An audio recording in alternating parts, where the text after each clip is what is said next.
How to fix Chrome opening up links in a new window.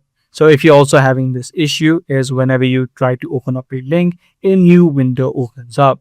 So in order to solve this issue, what you first of all need to do is open up the Google Chrome web browser, search for google.com, and once you search for this additional setting opens up, which you'll be able to see on the bottom right of the screen. Once you head over to setting, click on the search setting option. Once you're inside of this settings page, you need to head over to other settings, and right here inside or underneath the desktop settings, you'll see the option which says results in a new window. If this option was toggled on for you, this is the exact issue that you're facing.